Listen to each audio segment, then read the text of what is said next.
What's up everybody? So I'm here in Taipei, Taiwan. We just wrapped up Chinese New Year, so everyone's just kind of getting back into the swing of things. But with the start of the new year, I thought it was the perfect time to talk about the importance of documenting. Being able to document your progress is such an important part of being able to learn and getting better. Like you guys probably know, one of the things I wanted to do while I'm here in Taiwan is learn Chinese. And like I said before, I've never learned another language. Like I'm starting from nothing, absolute zero. But something that's helped me out so much is just documenting the process. Now this doesn't mean I'm out here making videos every day, but when I see a good opportunity, like when I'm having conversation with a local or I'm visiting a new restaurant and I want to test out my skills, then I'll make the most of it. So by documenting, if you like journaling and making voice notes in your phone, posting on your Insta story, or even if you like making a little TikTok, you can do whatever you want. The other thing about documenting is to make it into a story. Nobody wants to just hear the facts of something. Like you can say, oh, I had a big Chinese test coming up and I went and took the test and then I went home and I ended up getting an A. Like what? Nobody wants to hear that. You gotta say something like, oh, the night before I was so stressed out, I couldn't even sleep.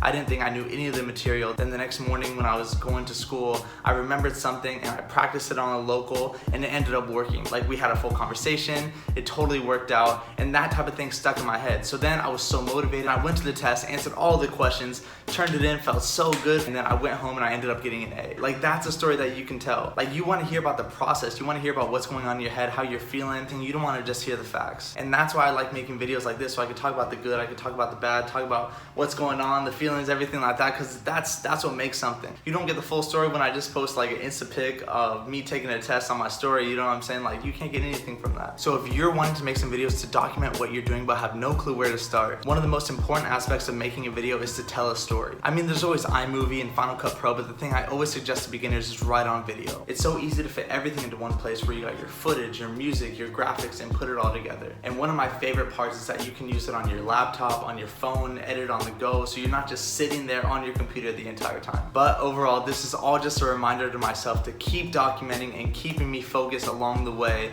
But with that being said, 10K reps, it starts with one. Let's get it.